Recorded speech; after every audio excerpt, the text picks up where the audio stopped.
Pleasant good morning to everyone, and welcome to another edition of the Coles Brown Show, heard exclusively right here on the Open Mic Broadcast Network and Spreaker.com.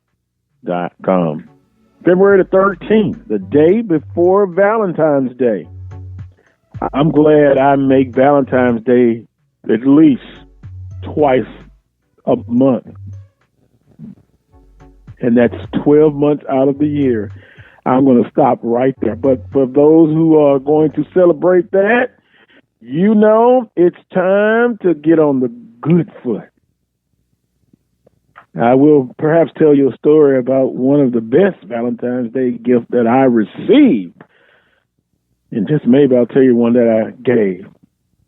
But that time will come. But the guest menu on today's show, Recruit the Boot, Marlon Rogers will stop by, and we'll be talking some Southern University recruiting, football recruiting.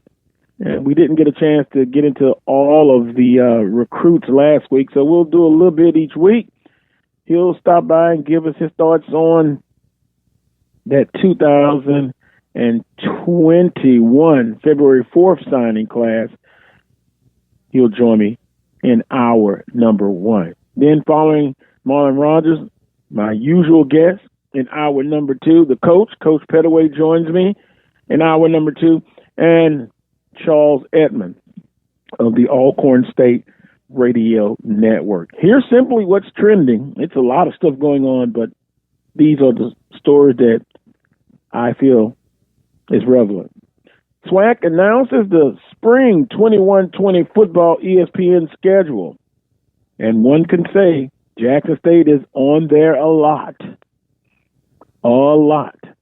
I'm not surprised. You got to run with the PR aspect. But SWAC announces the spring 2021 football ESPN schedule. The worst kept secret in the conference, in college football. Alcorn State officially opts out of the 2021 spring football season. And let me just tell you this. Before the show started, I've been getting comments. To get my thoughts. Want to hear what Charles Edmond has to say. Want to hear what everybody has to say. Alcorn State officially opts out of the 2021 spring football season. So we'll get into that throughout the show. And, of course, want to hear what you think about the situation. The Mid-Eastern Athletic Conference suspends its spring 2021 football season. Not surprised by that. That is up for discussion as well. And then two more things. Leonard Tillery III is going to be profiled in a new documentary, Overcoming the Odds. And I can't wait to see that. I believe even Dr. Prince will be interested in that one. Here's a guy, the SWAC's all-time leading rusher, a walk-on, and according to a good source, only on a scholarship for 1 year. Talking about overcoming the odds. And quickly, I think about his accomplishments, but, you know, I always talk about Southern and the Alcorn State football series. Well, Coach Odoms has one victory under his belt, and I happened to witness that, and it was because, not the only reason, but Leonard Tillery had an outstanding game at the reservation and led that Southern University football team. But he's going to have a documentary, Overcoming the Odds. And then last but not least, and I put this in bold letters, North Carolina Central University has decided to eliminate their baseball program. A deficit in the athletic program, $8 million deficit, but that's just kind of sad to see that the baseball program eliminated at North Carolina Central University. Let me do this. Frederick K. Price, pastor out in Los Angeles, Inglewood, California, lost his life. He journeyed from this life yesterday. And once again, you think about COVID-19 and this living in this pandemic. 3-4 years ago, no one even thought about pandemics, although there was always a threat of that. So for all of those who have lost their lives, and it's a high number, I just want to have just kind of a moment of silence for all of those who have lost their lives to COVID-19 and this pandemic, and also to the families that are left behind. It is truly a tough situation. So just a moment of silence.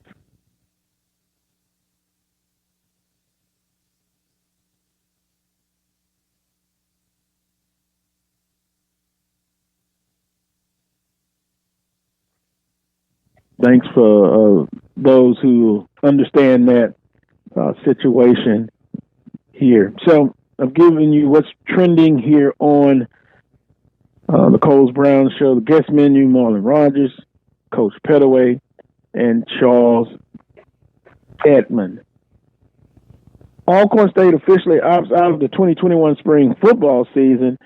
Coach Odoms has expressed some remarks about the whole situation, and also Coach Maynard of Alabama A&M. And if I can do this, Dr. Prince, today's producer, let's cue that up. What Coach Maynard had to say about the situation with Alcorn State opting out.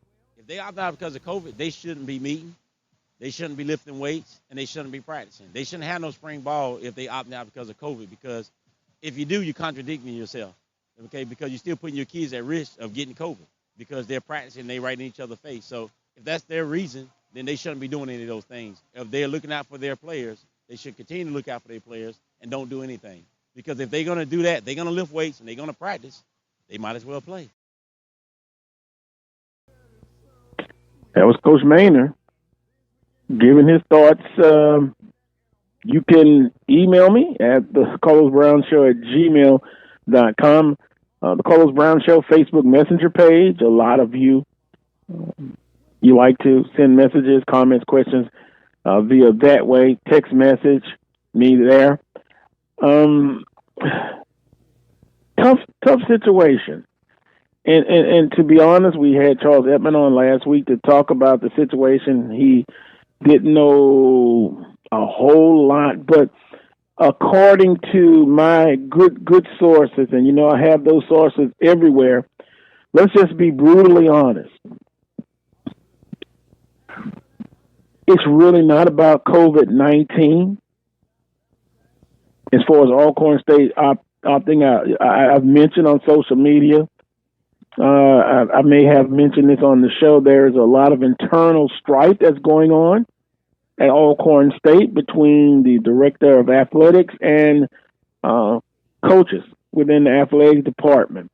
Now, Alcorn State has not had a strength and conditioning coach for months until previously. They just hired someone who formerly worked there before. Also, a trainer, from my understanding, left in December. And so you don't have those people in place. And I know other sports are participating. You train differently for football per se as basketball and baseball. But overall, you have to have some training. According to my source, they did not feel particularly happy and didn't feel like they would be able to compete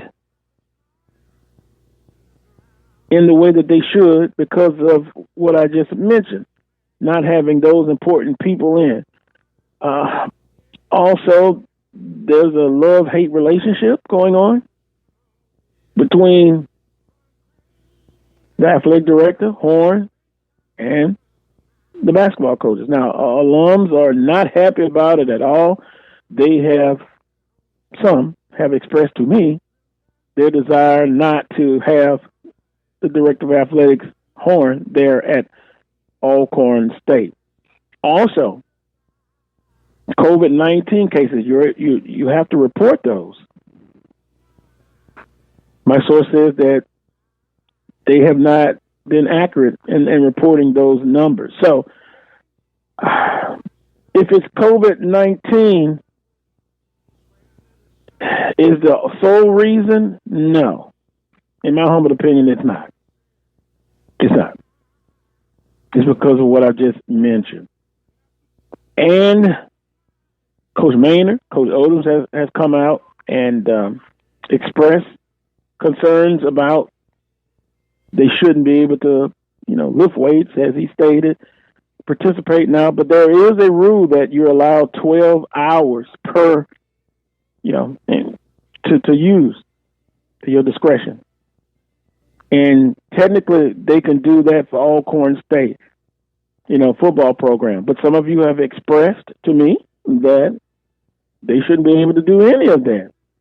Some of you pretty much have stated how you feel about it. And I'll just use the first name, Willard. Appreciate you chiming in. He has an interesting take on it. Remember back before the fall season when everyone praised the SWAC for moving football to the spring? Why now people think spring football is a bad idea? It's certainly not because of COVID. Then he goes on to state also why schools opting due to COVID still want to hold team activities. Why don't those schools cancel all spring sports? Appreciate the comments, Willard. That's kind of what I've been getting from a lot of people. A lot of people. So what do you think? I want to hear from you. Should Alcorn State just not do anything? Or are you also suggesting that other sports should shut it down? Or are you specifically saying or thinking the football team should just shut it down and shouldn't be allowed to have their 12 hours? I put the NCAA rules for spring training up on the Carlos Brown Show's website and my personal website on Facebook. You can go check it out. I can pull it up. And it states the rule for that. So I want to hear from you on that. SWAC announces spring 2021 football ESPN schedule. The Southwestern Athletic Conference announced its spring 2021 football telecast schedule, highlighted by a record number of games slated to be carried on ESPN's linear and digital platforms. Give you a quote from the commissioner of the Southwestern Athletic Conference. We're extremely excited to release our upcoming slate of games set to be carried by ESPN for our spring 2021.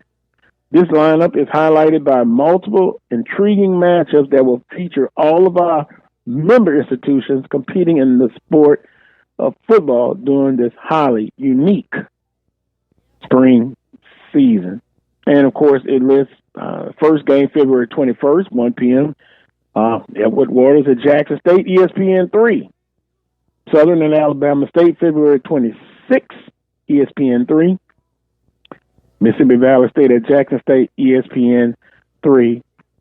And then March 6th, Jackson State at Grambling State, ESPN 3. Of course, you have the cricket, wireless SWAC championship game on ESPNU. Alabama A&M and Alabama State and Magic City Classic, ESPNU. Alabama A&M at Jackson State as they pretend at ESPNU. Now, Southern and Jackson State in the spring is not listed. Won't be carried. Huge matchup, huh? Huge matchup. But missing from the ESPN telecast. Dr. Prince, good morning to you, sir. A lot going on. A lot of interesting situations going on. It's moving so fast, man. I got to put a seatbelt on just to make sure I stay secure in my seat. Well, I can understand that. Sometimes, technically you have to, in the vehicle, you have to have your seatbelt on. Yes, sir. But with So much is going on, from Lunar Artillery and a new documentary, Overcoming the Odds. North Carolina Central University eliminates baseball. Alcorn State opting out of 2021 spring football season. And the SWAC announces the spring 2021 football ESPN schedule. It's a lot, man. It's a lot. And you know me being a baseball guy, my heart got real heavy when I heard about Central's decision. But, you know, you have to do what you have to do, or at least what you feel like you have to do.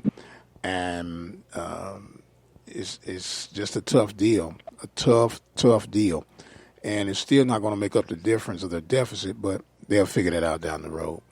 You know, they'll figure it out. Now, Tillery, on the other hand, was an outstanding dude. You know who his running style reminded me of? And this might sound like over the top for some, but Eric Dickerson. He ran up, straight up, and was like a power, kind of tall for a running back. But he ate our lunch, dinner, breakfast, snacks, everything. Outstanding runner, man. Enjoyed watching him run, even if it was breaking long was against us. Outstanding runner, a great student, and just the documentary is going to focus on, and it's a lesson to be learned. Never gave up. Couple of times he thought about, hey, maybe I shouldn't even be here. You know, I shouldn't be on the team. And we'll try to get Lenore Tillery. I believe I'll be able to get him. And then to go on and you know, from an academic standpoint, outstanding student, and the all-time leading rusher in the history of the Southwestern Athletic Conference. Just tremendous. You know, never giving up. Fight for what you want. And that's what he wanted, a chance to play collegiate football, and he didn't give up on that. Absolutely. That is truly a great story and a great life lesson. From the infamous words of Don King, only in America. Yes, sir. Don King. Yes, sir. Wow. Don King. That trademark was his hair, huh? That was his crown. See, it was a crown, all right. So he wears it upright, you know, but, you know, to each his own, to each his own. Also, and that's a perfect way to segue into this. Southern University basketball.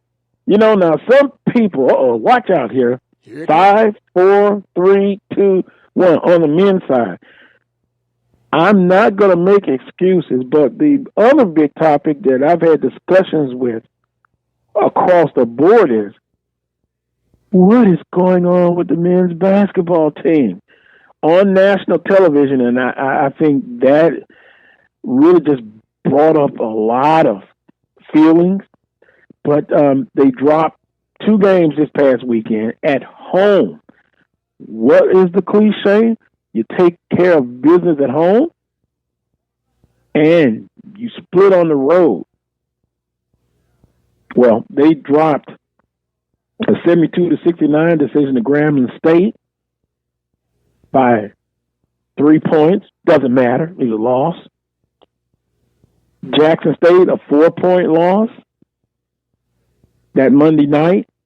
And boy, the drama within that game was enough. But against Grambling, you go down, 19-0? My goodness, some things you just don't do at home. And first and foremost, let me give credit to Grambling State. They came in, they went inside, their big guy was dominant. By the way, Southern's big. Where are they? Where are they? I know you have some players that opted out, not back. You had an injury at the end of that game. This Southern's men's basketball team, and I'll speak to Coach Pettaway about this and get your thoughts. Wow, how quickly you can fall from grace. Because let's just kind of look at this program. On the men's side, and when I had Coach Woods on, he does rely on transfers. and grad transfer. Thus comes up again. What's the best way to build your program? Through the high school ranks, get them in, matriculate through, and then they're in a position to get their degree, and they have improved with their athletic ability. They're a better player when they leave. So, they rely on transfer. So, every year, the last 2 years, they've overhauled the team. Then you look at, well, what's the situation with team chemistry? Now, last year, in conference play, they started out 0-3. Then that Monday night game against Jackson State, they were able to pull that game out. And then what happened? This team got chemistry, started playing well, and then at the end of the regular season, you take care of Prairie View in the regular season, then you're getting ready to go to the tournament, and then the pandemic hits, right? So this team, that's his philosophy. It worked well last year. Started off slow, but was arguably the hottest team in the conference. Transition to this year. Just been consistently inconsistent. So the question was asked to me, should this program under Coach Woods be evaluated at the end of the season? And some of you have just flat out told me you're just not confident in Coach Woods. Now, I have stated, and I've been in this corner, and I still am. Next year is going to be a critical year, and I'm not making excuses because of the pandemic, going through that, because everybody's going through that. The pandemic just didn't hit Southern's men's basketball program, and everybody else went free. It don't work that way. But that's the state of men's basketball. Then on the women's side, they defeated Grambling State 70-63. Then Monday night, they lost to JSU 59-49. That's about, 4 or 5 in a row to Jackson State. But they're still hanging in there. So, what do you think? Hit me up. Text me. What do you think about this men's basketball team? And again, I'll talk to the analyst, Coach Pettaway. And look, let me jump in here just for a second. You sure got a way of throwing my old beloved Panthers in there, don't you? Well, it just happens to be that when you look at that team last year, and they defeated Prairie View in that last regular season game, and then which Southern was and I said one of the hottest teams in the conference. Now, we can say, and I've said that I thought Southern had an excellent chance of winning that tournament, but we will never know. Prairie View, right now, and by the way, they're still not playing, right? No, sir. Well, I still rank them number one on the men's side, so what else does anyone want me to say? I think I am very objective. Well, let me ask you this question, big brother.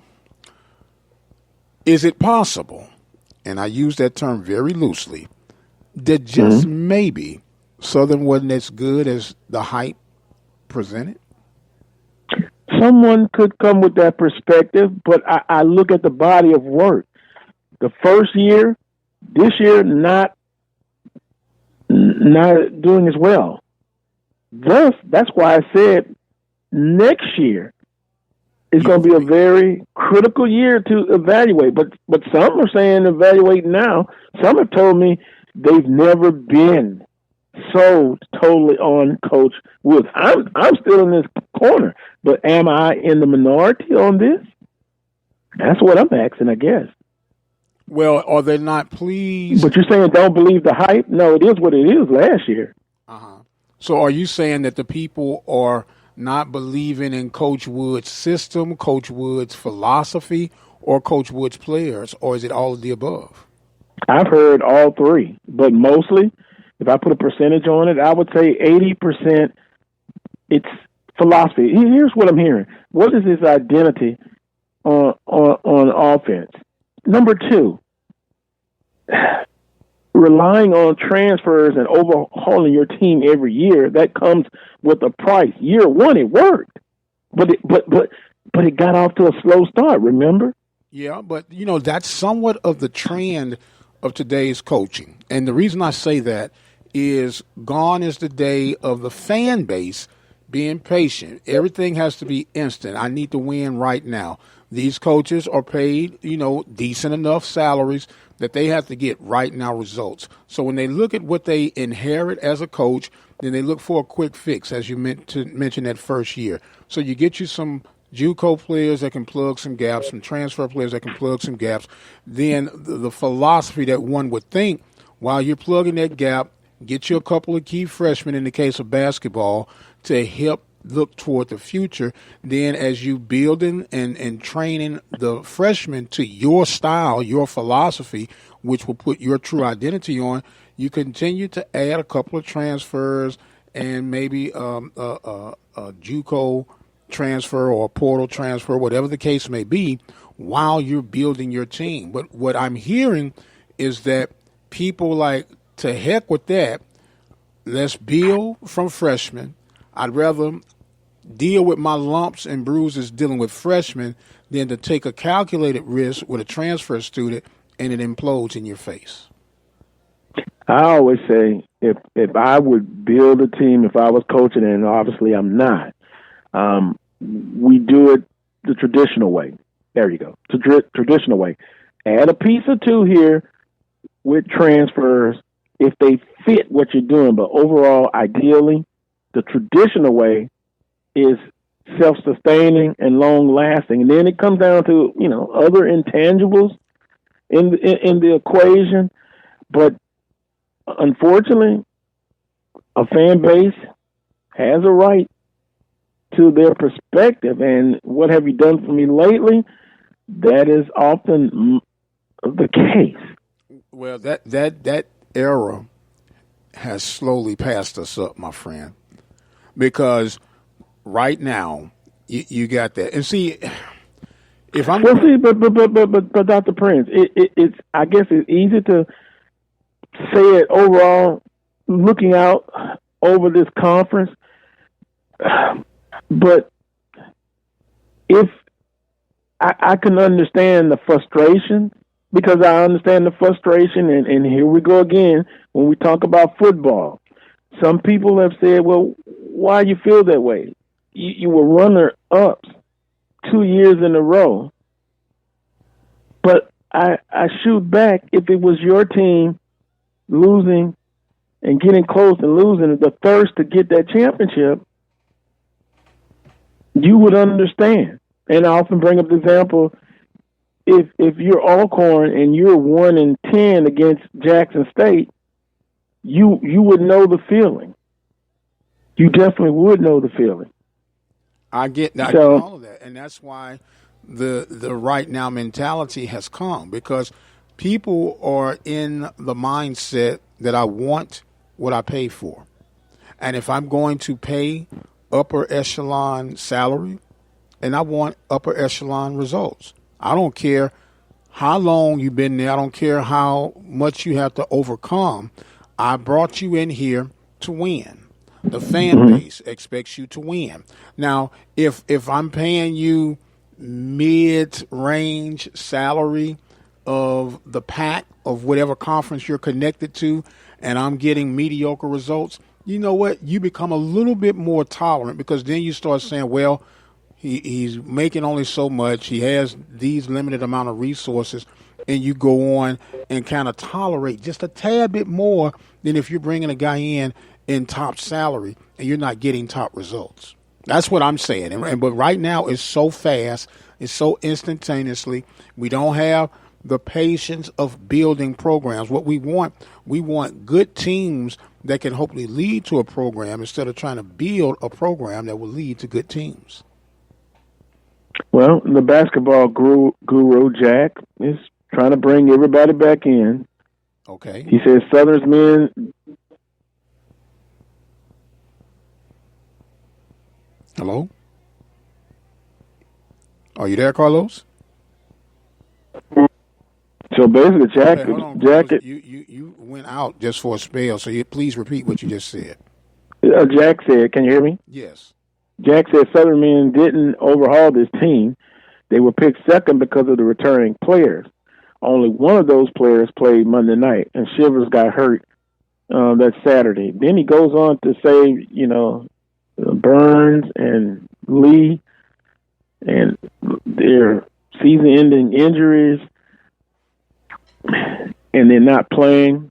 So I guess basically Jack is saying they didn't overhaul the team, but they added in new people the last 2 years. Last year they brought in several players. This year they brought in several players. Okay, I'll give you that. Injuries, and some of the players are not playing, and that is a big part of what's going on now. But at the end of the day, you can't make excuses. Although it's important, the team is just not playing well. That's what we can agree on. Right, they're not playing well, and they've been consistently inconsistent this year. Will they be in the position that they were last year? I don't think so. That's just my personal opinion. But they still can play for seeding. And, hey, maybe they can get hot and they can win it all. What did Charles Edmonds say last week? He basically said that team, he saw it all corn. If they play that way the rest of the year, they're going to be tough to beat. Well, they didn't. And those players were still out at that all-corn game. But they were able to play. Henderson, to me, he's got to show up. He's a 6'11" guy. And listening to the broadcast, commentators were saying basically you need him down in the paint. I'm not going to say what some people mentioned to me about his play, the motion of it. I'll put it that way. But right now, this men's team is, I'll just say it again, consistently inconsistent. I understand the injuries. I understand people not playing. I wonder why Mr. Lee was not playing, but I haven't had a chance to just go out and come to basketball games, and a lot of what I saw has been on those two games, Saturday and Monday. So we'll end it there on the men's basketball, but the women were able to split. The men lost 2 games at home, and now they're on the road, Pine Bluff and Valley. And boy, some inclement weather is on its way. Wintry mix here, Monday evening into Tuesday morning, cold temperatures. Bottom line is, hopefully they'll get those 2 games in, and maybe on the road they'll be able to get away from home now, and maybe they can pull 1 or 2 victories. And by the way, Mississippi Valley State with a big win over Alabama State. Yeah, you know my adopted team, Mississippi Valley. Yeah, my prayers are with Mississippi Valley State. It's just been a tough year for them. 10:33 is the time. Let's take a time out. When I come back, switch gears a little bit. I'm sure he's waiting. Marlon Rogers, a recruit, the boot, will join me next, getting his perspective on some of the signees for Southern University. We'll just kind of focus on the state, the signees from the state of Louisiana. We'll come back and continue to talk about the men's basketball. Appreciate Jack trying to bring me back in on my feelings, but hey, it is what it is. This team is consistently inconsistent. You're listening to the Carlos Brown Show on the Open Mic Broadcast Network. You're listening to the Open Mic Broadcast Network, located in Prairie View, Texas, for news, sports, information, and inspiration 24 hours a day, 7 days a week. Ladies and gentlemen, in the next 7 years of bigger and bigger enrollments, America's grade schools will need nearly 250,000 extra teachers besides those to fill normal vacancies. This great need, plus the growing public interest in education and improvements in schools, make elementary school teaching a more rewarding career than ever, a career that high school and college students should certainly consider. Education holds America's future, perhaps your future. Drivers and bicyclists both have the right to be on the road and travel safely. And when we're on the road together, safety is a shared responsibility. State law requires drivers to maintain at least 3 feet of clearance when passing bicyclists. And bicyclists should always ride with the direction of traffic and follow all traffic signals. It's safer. It's courteous. It's the law. A message from the Regional Planning Commission Pedestrian and Bicycle Program. The station designed with you in mind. The Open Mic Broadcast Network, Prairie View, Texas.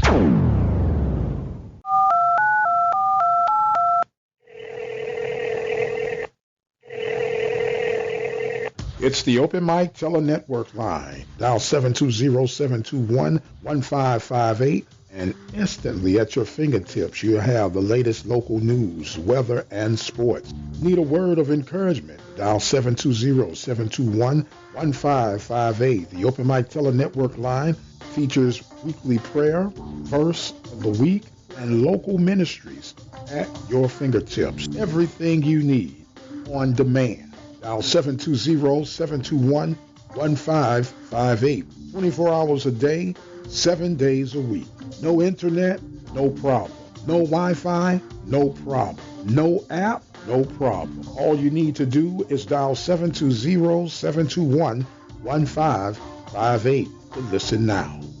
Broadcasters come into our lives on radio and TV, bringing us information and entertainment. Broadcasters are there for us, but who is there for them when they fall on hard times? The Broadcasters Foundation of America provides financial assistance to broadcasters in acute need due to a critical illness, accident, or other serious misfortune. If you know of a broadcaster on the air or behind the scenes who may need our help, please share our message. Visit broadcastersfoundation.org. The voice of student athletics, the Open Mic Broadcast Network.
Please leave your message for 2.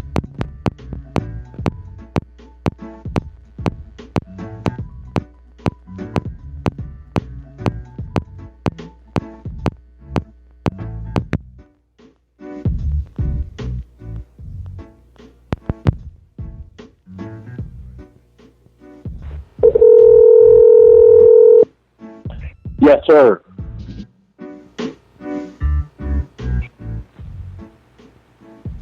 Okay.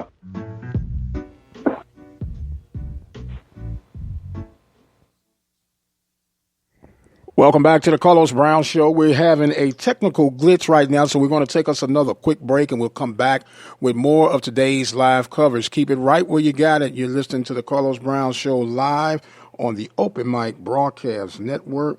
The gremlin has attacked, but we shall rebound. We'll be right back. Attention all coaches. Whatever your sport is, we want to tell your story. Dial our 24 hours, 7 days a week message line at 713-570-6736. Leave your game results, team results, and player results on our 24-hour message line, 713-570-6736. Have sports, we'll travel. The Open Mic Broadcast Network, serving the community through faith and athletics, the voice of student athletics. This is Sergeant Stephen Wirt, and this is Safety Talk. Do you know the top reasons why people cause crashes here in the state of Texas? Number one, failing to control speed. Over 140,000 individuals were the cause of a crash due to driving fast. Number two, driver inattention. Over 86,000 people here in Texas were the cause of a crash because they weren't actually paying attention to the roadway. Number three, changing lanes when unsafe. We had almost 42,000 Texans that did not adhere to changing lanes when it was safe on the roadway. Number four, failing to drive in a single lane. And finally, five, fail to yield the right-of-way at a turn. It's your responsibility to ensure once you're driving on the road that you're paying attention and sharing the road. Drive safe. And this is Sergeant Stephen Water with DPS with Safety Talk.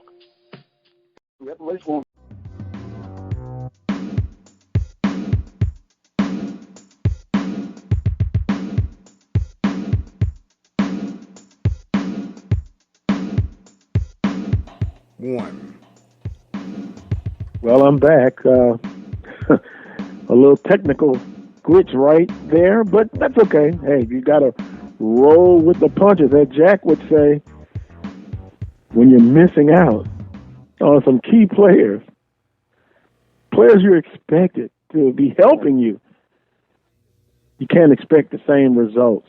Yeah, I can understand that. So that's why I'm back. You got to make adjustments. And first guest of today's show is Marlon Rogers of Recruit the Boot. I'll have to say Happy New Year to you, Marlon. Good morning. How you doing? It's been quite some time. Good morning. Happy New Year. Any female listeners, happy Valentine's Day coming up, all that good stuff. Trying to stay warm, Carlos. Trying to stay warm. Man.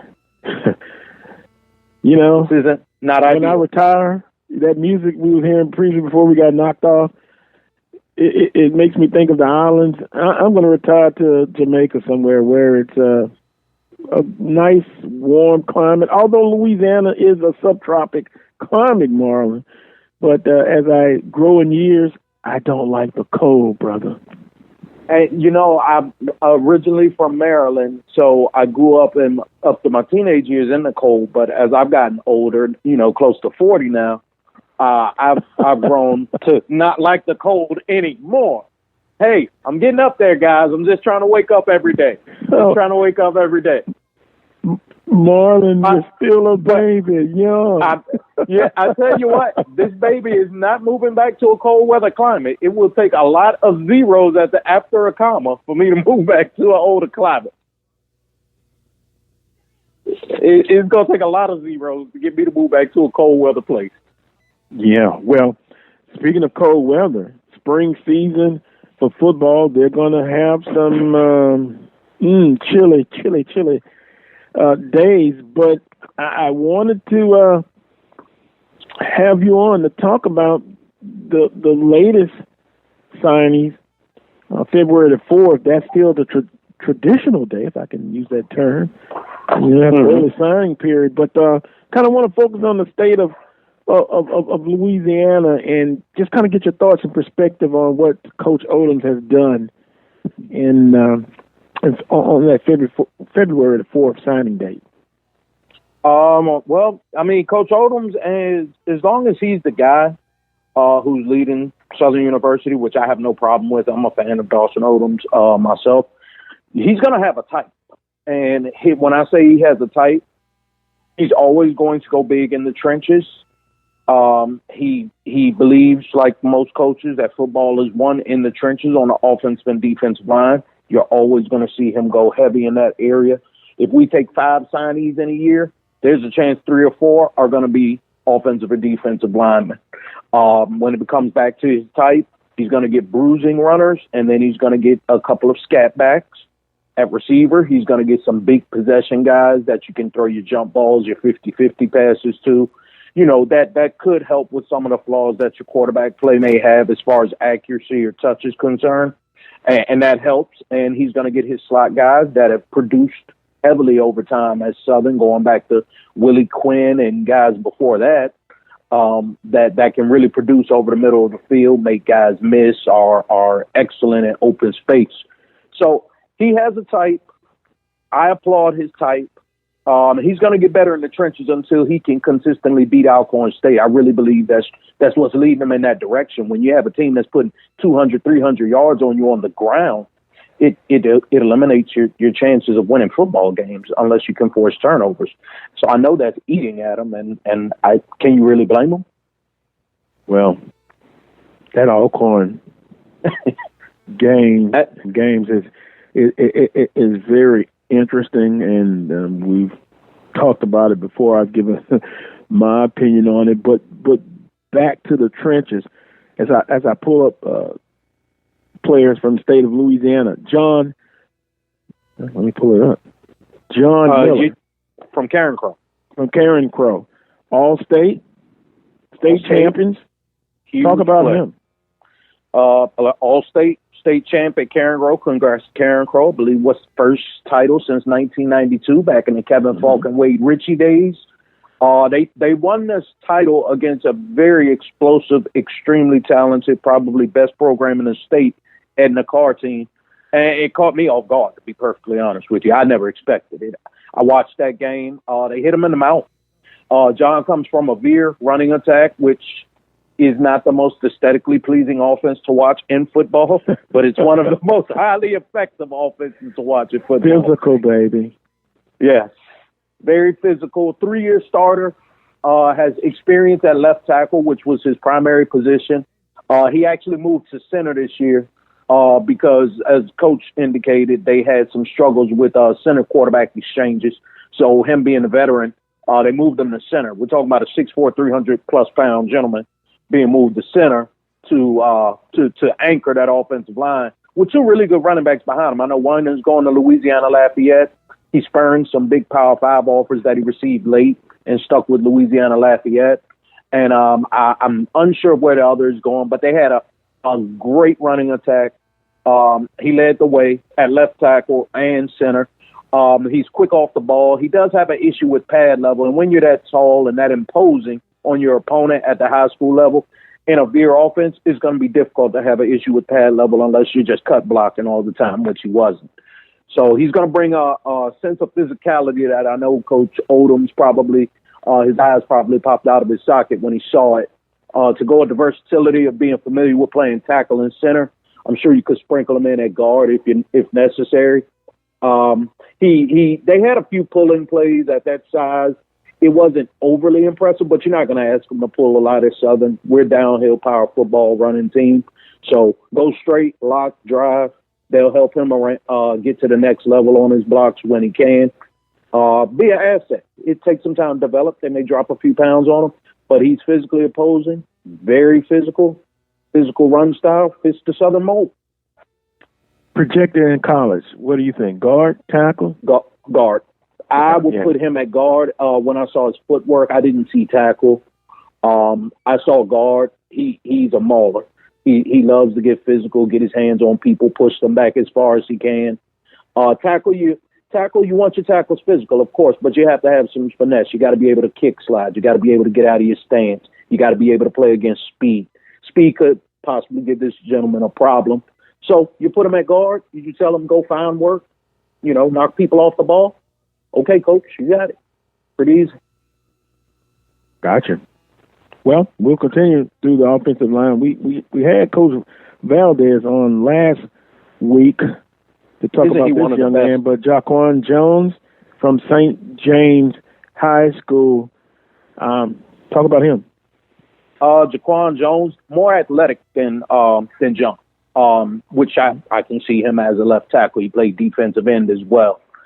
Gets out of his stance pretty quickly. Again, you're talking about the high school level. Most of these kids are going to be more imposing than who they're going against. So pad level is something we'll see down the line as they develop further.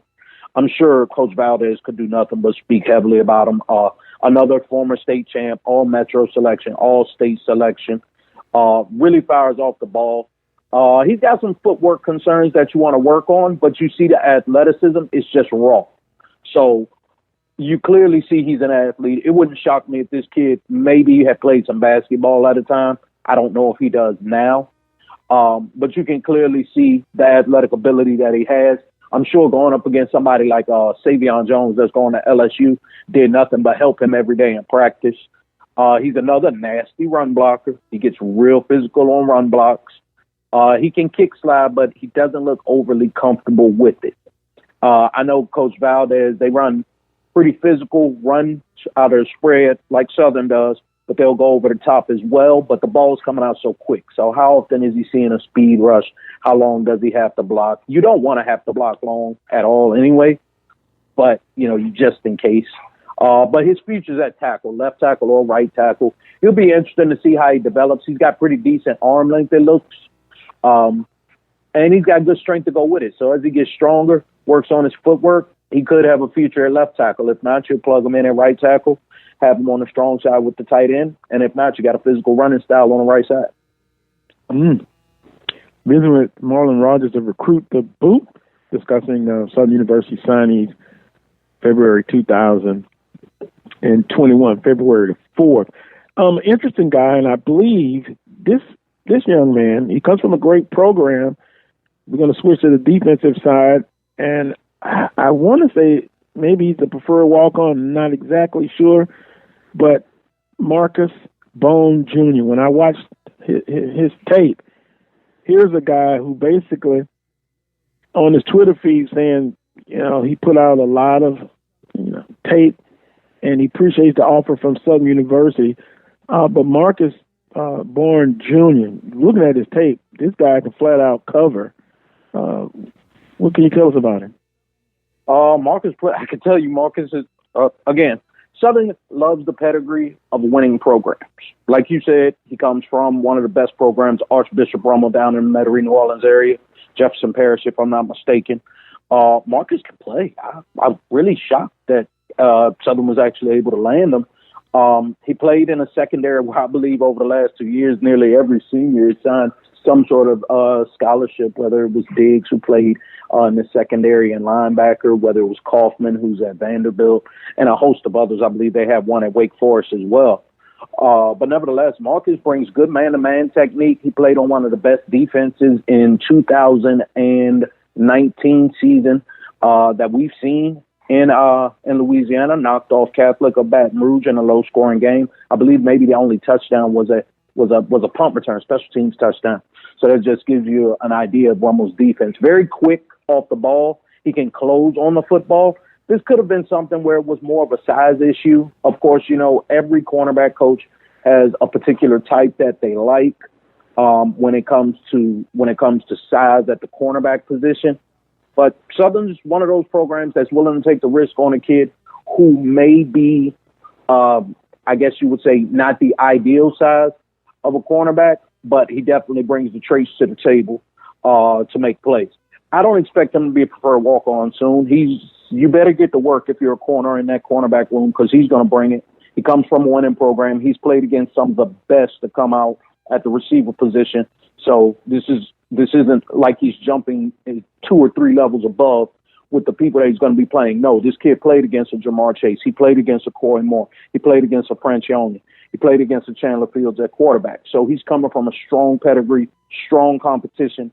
Catholic League is the best district in the state of Louisiana. So he's not jumping out the fire into the brute saying it's more of like just going from a pot. It's not going to be much of a difference for him. He'll come in. He'll get a scholarship. He'll be a long-term player. Marlon, do you think it's, the size?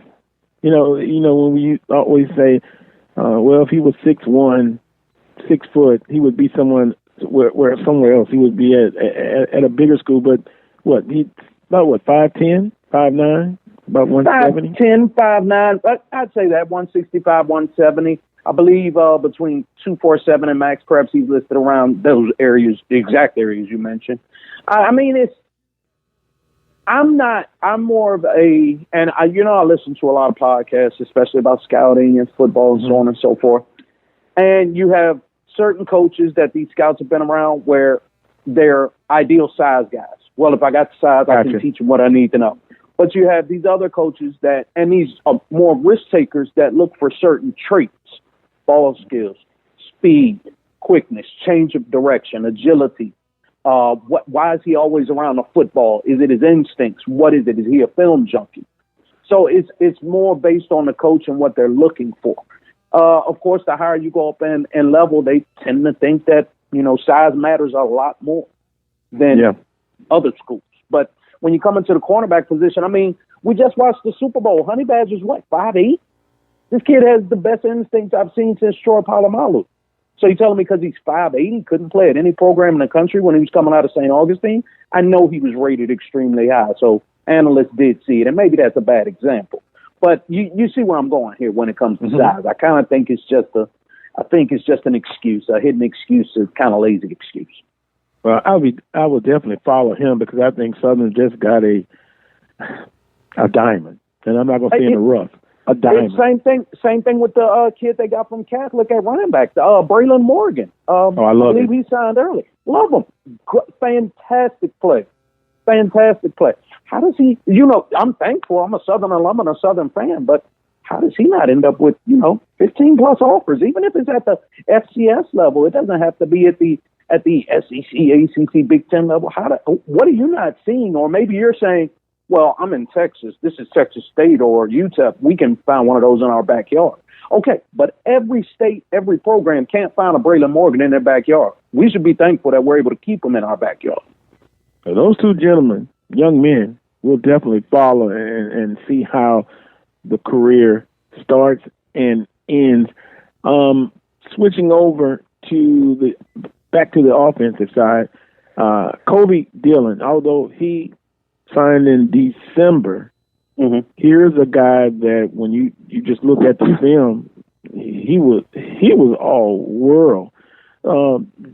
Dual threat quarterback, in my opinion. What do you think about him? I was going to ask you that. That was my first question for you. Do you think he sticks at quarterback? I like him. I like him as a quarterback. But he could play somewhere else. He could play multiple positions. So Kobe, I watched the truth moment. I didn't know where Faraday was. I learned something, but I heard a lot about Faraday. I heard a lot about the program. And when Welsh won the 2A state title, they beat St. Helena. I believe that was 2018. If I'm not mistaken. Welsh had a fantastic team. St. Helena had a kid named Ricky Travis. I believe he ended up going to Grambling.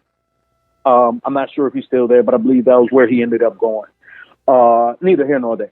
But Faraday lost a heartbreaker to St. Helena to not go to state. The next year they came back on a mission, and it was led by Kobe Dillon. He's a quarterback. He's thickly built. Did you see that as well? He's not built like your standard quarterback. He's built more looks like a running back almost. But he throws like a quarterback. He's got really good touch on the football, whether it's a 7 route, a 9 route. I didn't see a lot of drive throws where he had to fit it in the tight windows or anything of that nature. There was one he threw on the sideline that was just absolutely money. Oh my goodness. It was beautiful. Dropped it in between the corner and safety and cover 2. But he has a good arm. He can really run. He is really good in open space. He's really good in finding open space, running away from defenders, not taking big hits, but he is thickly built, so he can take those big hits if necessary. I'm a person, I never want my quarterbacks to take big hits, but he's well built, so you think he's a little more sustainable. He appears to go through his progressions, maybe not as fast as you want. Again, he played at the 2A level, which is not our strongest level of football in the state. There's some competition, especially with this split nonsense. It really has watered down the divisions. But you can't deny this kid's talent. It looks like he went to JUCO to work on his grades. He was I want to say he was a 3-star recruit between all of the scouting services. Initially, he was a top 100 player in the state when he came out. Just had to get his grades in order. He's back at Southern. I know we've got about 3 or 4 freshman quarterbacks on the roster this year. So I'm interested to see that competition and how it pans out, because Skelton is a senior. Lampley, he's coming back, but we don't know. You've got to think McDaniel's next up after Skelton. Okay, then you've got this race with Blood, Dillon, and the other gentleman's name I can't remember. I believe he's from Georgia. Boney. Boney, that we got last year from Cedar Grove. You're absolutely right. So I'm interested to see how that competition pans out. Dylan's got a lot of upside. You could throw him back there at safety, which is a place where we need help. I know how quarterbacks think. You've been playing quarterback your entire life. You're not changing positions. But if the option's there and you want to get on the field, he's athletic enough to do that too. But be clear, I'm not ruling him out of any quarterback competition. He's a super talented kid. Well, it's interesting that you say that because this past week, Coach Odoms put out the idea of playing two quarterbacks at once. So immediately, Skelton is looked at as a Tay Hill type of H-back player, like the Saints used to come in, and that stirred up a lot of conversation. And with that quarterback situation, and I was on the interview with Donald Ware 2 weeks ago, talking about Southern Spring football, and then he got onto the quarterback position. Ball security and going through your progressions, all of the physical tools in the world. Absolutely. With Skelton, but he's got to work on ball security.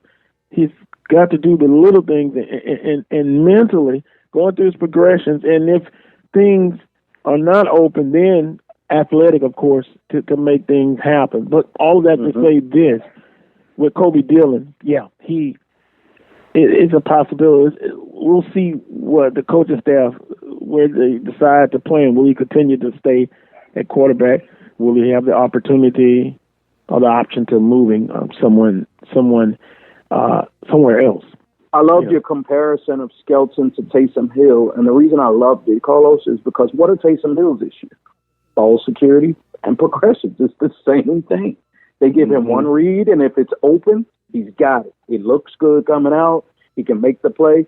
If it's not open and he tries to force something, it doesn't usually turn out too great. And when he runs, he carries the thing like a loaf of bread. And your ball security issues, you're playing at the NFL, college, high school, football is still football. If you don't take care of the football, that's the easiest way to not play. Yeah. That's right. Dr. Prince has a question for you. Okay, absolutely. Okay, Marlon, great information. And when we talk about Skelton, from outside looking in, from what I understand about football, I think part of the challenge that a lot of people are omitting is his ability to keep up with the speed of the game.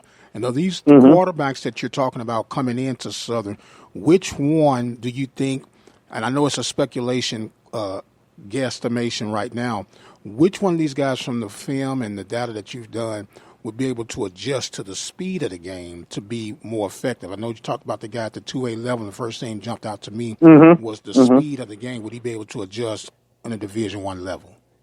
That's a good question. I'm anxious to see what Dillon does coming out of how did junior college help them is basically what I'm getting at. Did they even get to practice or anything at that level to help him get acclimated to the step up? Because regardless what people want to say about FBS, FCS, D2, D3 football, when you're coming from high school, that's a step up. It's a big investment. Exactly. Now, it's an advantage to me, and I'm going to get to your question in just a second, but coming back to Marcus Bourne and being shocked that kids like he and Braylon Morgan were preferred walk-ons, which is hilarious to me, is that these kids played and produced at the highest levels. They come from winning programs. That should account for something to me because the speed difference shouldn't be, or typically is not, as big of an issue as it is when you come from a lower classification. Now, when you're coming from a lower classification, in contrast, you're typically doing what? You're going both ways. So you're doing something totally different. You're bringing a totally different athletic skill set that a lot of these kids at higher levels, unless you're the absolute elite player on the team, they're not doing. So I always say to people, imagine once this lower classification kid that only had 36 players on his team, imagine what he can do when he's able to only focus on doing one thing. That's pretty scary. So Now, the speed thing at the quarterback position, and that's a great question and a great observation. That's where I don't discount a kid like J.R. Blood from Destrehan. Again, coming back to something I've said to Carlos for 3 years now, winning programs. He was the quarterback of a winning program. They went to state. They did not win. They were the runner-up. But Destrehan, year in, year out, as Carlos knows, being a Louisiana native, they are one of the best programs in the state. They don't back away from any competition. They play a pro-system offense, and they do it extremely well. So I can't rule him out. Now, does Blood have physical limitations versus a Dillon, a Skelton, a Brown? Absolutely he does. I think Dillon is probably the best athlete. He could step on the field and be the second best athlete next to Skelton at quarterback in practice, without a doubt. But the speed of the game, until he's actually in the game and we can see it, we won't know. But I am intrigued by his skill set. I'm intrigued by him being able to focus on doing one thing and being able to get the nuances of that one position. Will he be able to get all of that and include leadership, which is something I feel every quarterback has to have? That's the question. If he can get the leadership down, I think Dillon could easily be our backup going into the fall, with McDaniel being the starter most likely, and then be the starter going in the future. But it's going to be a battle. I'm not giving him anything. Yeah, it's definitely going to be a battle. And, you know, with Coach Odoms, he believes in, I believe he believes in, hey, the seniors, they've been in the system. Bubba McDaniels, they'll get first shot. First shot. I believe in competition. And the best player plays. Yeah, will win out. But he's the coach, I'm not. Just my opinion. We're just talking heads, man. We're just talking heads. Well, I got 6 after 11. A couple of more, some young men that have transferred in. Let's see, we went high school. They've got some JUCOs and they've got some transfers in. Chandler, Whitfield from Zachary, and he's a receiver. I was told this guy's probably the fastest guy on the team day one. And then also another young man, and then there's actually another one, but Tyler Judson, he transferred in from Tulane, Whitfield from ULM, but they come from a program that's been winning a lot lately. A couple of state championships in Zachary High School. Talk about those two, and then we'll wrap it up. Real quick, I'll go on to those two. Chandler Whitfield is dynamic. You think of any small slot receiver that Southern has, and he fits that mold perfectly, whether it's the jet sweeps, the drag routes that you can catch at 2 yards. Basically, Willie Quinn. You just think Willie Quinn, just as explosive. This young man is that explosive. No hyperbole. Chandler's been on the field with some of the best players that you've seen playing on Saturdays now. And he was the first or second best player on the field. The young man from Zachary who recently signed with LSU and was a 5-star receiver, Chris Hilton, was a sophomore when Chandler was a senior, so he hadn't fully developed. Chandler was still the best player on that field. The game against U-High, which included, Clemson signing, Alabama signing, Georgia signing, LSU signing, Arizona State signing, Virginia signing, Chandler Whitfield still was one of the best players on that field, without a doubt. Over 160 yards in that game. They did lose, but all of those players I just named that were signees were on that defense that he played against. So you're getting a really talented kid. Just get him the ball. Just get him 10 touches a game. I don't care how you do it. Tosses, jet sweeps, screens, tunnel screens, slants. Just get him the ball. Get him in open space. Let him work. I promise you good things will happen. I'm dead serious when I say Willie Quinn. This is a clone. He's taller because Willie wasn't very tall. Chandler's taller. Chandler's probably 5'8"-ish. I don't think Willie was even that tall. Chandler's just as explosive. Yeah. Willie Quinn's about 5'5". Yeah, exactly. And explosive as all get out. Tyler Judson initially committed to Ole Miss, decommitted, committed to Tulane. Won't get into any of the other concerns here. As far as football is concerned, I like him in the box. as a rover type position. Guard your tight ends, maybe guard the slot from time to time. He's really physical, very physical, and very impressive in the run game and in run support, which is another thing I saw that Southern did in the signing class. So it appears that they're going to go with more of a 4-2-5 look with some of these rovers that can cover in space and really tackle. And Tyler brings that. In high school, Tyler looked like he was headed to a very, very, very solid college career with potential NFL hopes.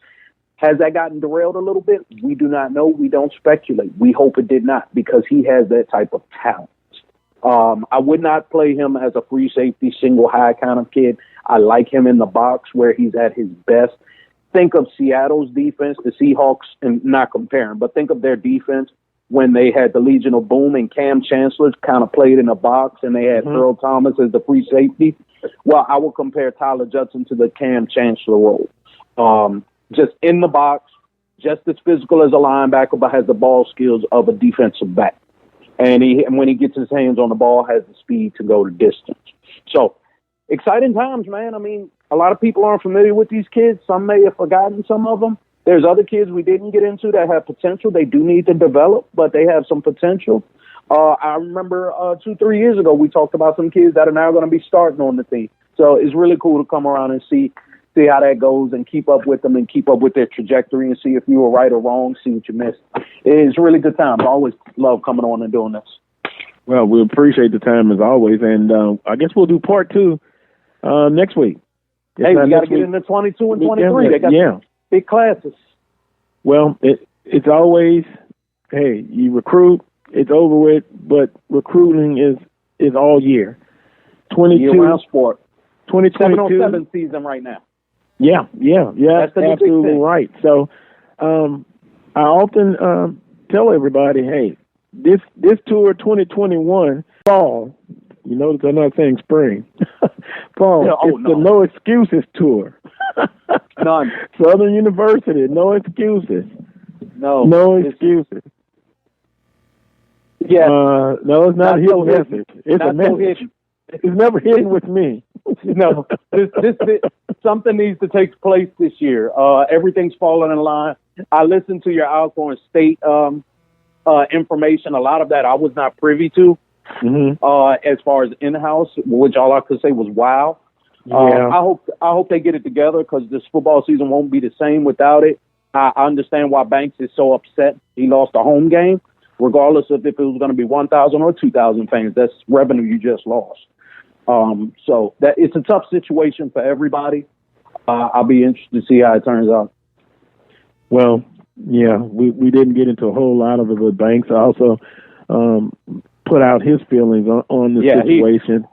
He didn't. And so you know, you can kind of understand emotions are all over the place on this one. But Marlon, we appreciate the time. We'll get you back, let's say next week, part 2. Sounds good. Thank you, guys. All righty. Marlon, Recruit the Boot here on the Carlos Brown Show. He does a great job keeping up with information as far as recruiting in the state, out of the state. So just kind of give you some of that. Got to take a quick time out. I got to talk to the coach, Coach Pettaway. I'm getting comments coming in about men's basketball. And let me just say this for the record. I'm not saying that Coach Wood's job is at stake. And I don't believe anyone that I've talked to have stated that. Their concerns have been. And some of these people I'm talking about, from day one, they just said, I'm going to wait and see. I'm not sold on it. So I laid out my opinion on men's basketball team last year, the expectations for this year. They have not met expectations. Our listener Jack brought up some valid points about they were picked to become in second place based on what they had returning. When I had Coach Woods on, he talked about an important part of his program is he has. You remember the first year was miserable. Miserable. People were up in arms. Man, wow, this team didn't do well at all. Then the next year, did much better. Started off slow. Then expectations for this year, albeit in a pandemic, but it's a pandemic for everyone. But Jack's point was, if you lose key players, it's going to have an effect on your basketball team. Some will agree with Jack. Some are just frustrated. Some are disappointed. I just put it out there for you to continue to have the discussion. Take a time out. Coach Pettaway is up next. You're listening to the Carlos Brown Show. The station designed with you in mind. The Open Mic Broadcast Network, Prairie View, Texas. At 17 cents a day, you can make a huge impact on our local and regional high school and college student athletic coverage. We provide local talk shows, live game coverage, and much, much more. But we need your support to continue to move forward. Visit our website today at obnradio.com. Click on the PayPal button, which is safe and secure, and become a listening partner today. Will you become part of the Open Mic Broadcast Network team? Visit that website at obnradio.com and become a listening partner today. Serving the community through faith and athletics, the voice of student athletics, the Open Mic Broadcast Network, Prairie View, Texas. Why should we respect our elders, you may ask? It has been common courtesy for decades to honor and respect those that came before you. These seniors have experienced so much life and endured many challenges that they can be beneficial to generations to come. Younger individuals need to learn the significance of spending time with elders and know ageism is an unfortunate trait to have. Ageism is the inclination to think of older people as debilitated and unworthy of attention. This may be a trait growing in the next group of peers, but knowing the wisdom behind all of these elder stories will help them gain knowledge in the future. It's important not only to be compassionate and polite to your elders, but simply show society that ageism is dead. This message was brought to you by FormontGrandSeniorLiving.com, Lauren Gavin, and Open Mic Broadcast Network. The station designed with you in mind. The Open Mic Broadcast Network, Prairie View, Texas.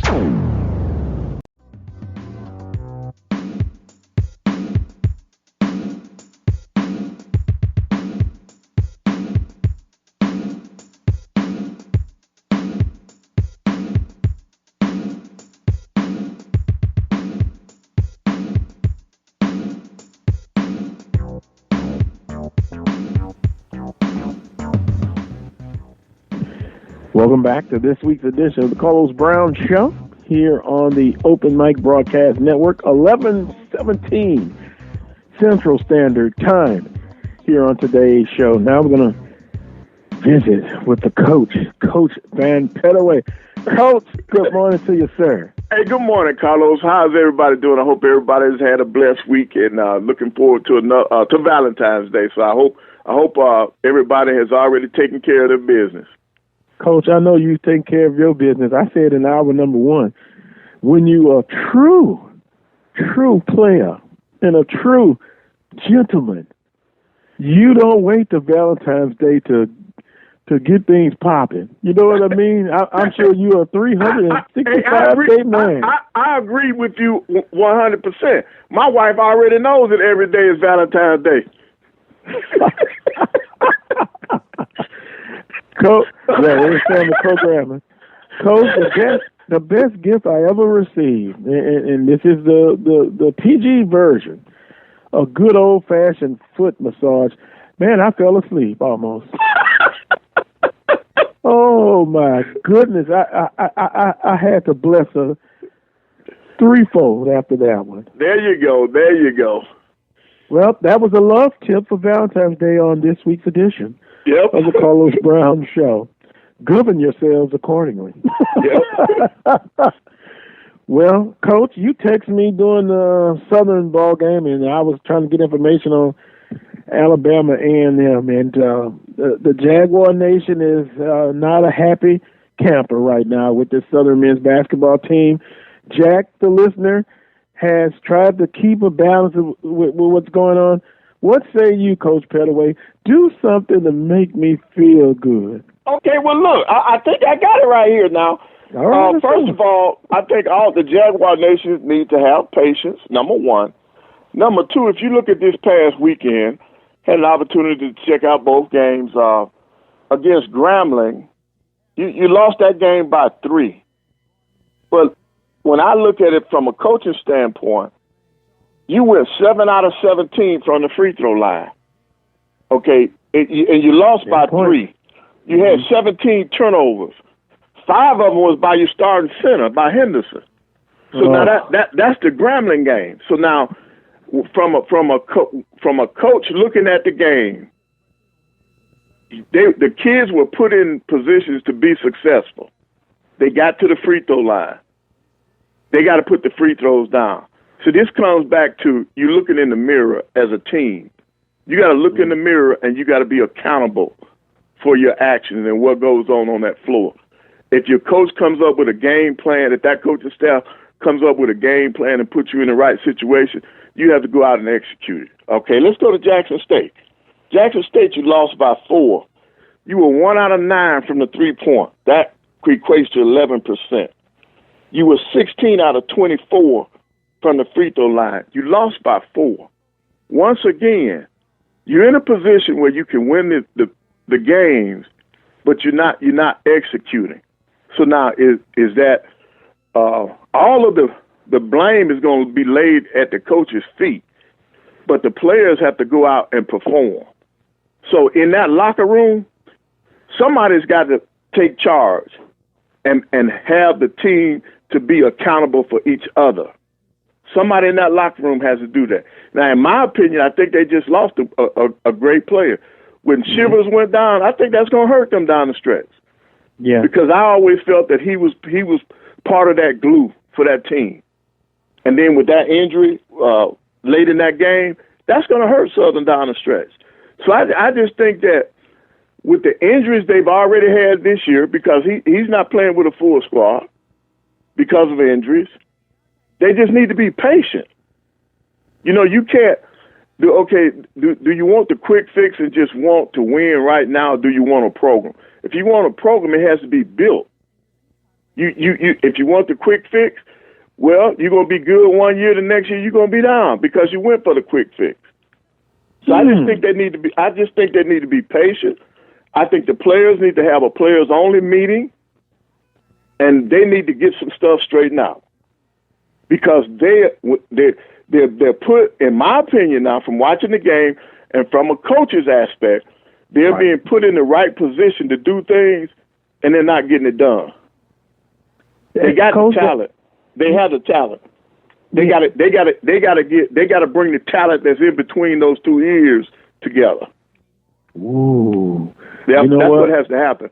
Yeah. It's a mental thing. That. It's a mental thing. I'm not down on the players. I'm just saying they've got to step up and take responsibility.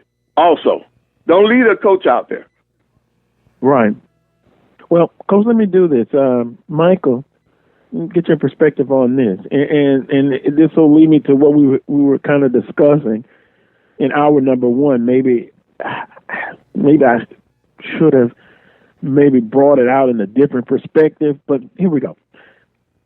Michael says this: Southern's men's team is not that good this season. And pay attention to the next part, Coach. The overhauling every year is not working. You have to build a solid program with predominantly high school kids and not in one-done transfers. Also, Michael Bradford was a key loss. In hour number 1, I talked about, in a group discussion I had, and when I had Coach Woods on, he leaned heavily on getting transfers in. Some of those are grad transfers, like Henderson. Is that a reason why you could? Let me stop here. And then I laid it out like the first year Coach Woods was here, it was just a bad season. Brought in, overhauled the team somewhat, brought in new players. They started off slow. You remember conference play, 0-2, 0-3, lost to Grambling State at home, on the road and then beat Jackson State. And then they were able to right that ship. Chemistry got better. And at the end of the season, they were one of the hottest teams in the conference. Because of he leans heavily on grad transfers and transfers in every year, to your point of hit and miss, will we see that from this point on because of that? Well, you could see that, but I think, see, this year is totally different. I think with the grad transfers coming in this year, they did not get a chance to be acclimated to his system because of the shutdowns and because you didn't have the summer workouts, you didn't have preseason. So those kids are still learning each other, and they're trying to learn on the fly, and that's not a good thing. Okay. So that's why I'm saying you got to have patience. As they get further into the season, you'll see some times where the kids will know each other and feel each other, and as a fan and as a coach, you'll be able to see that out there on the floor. So they just need more time together.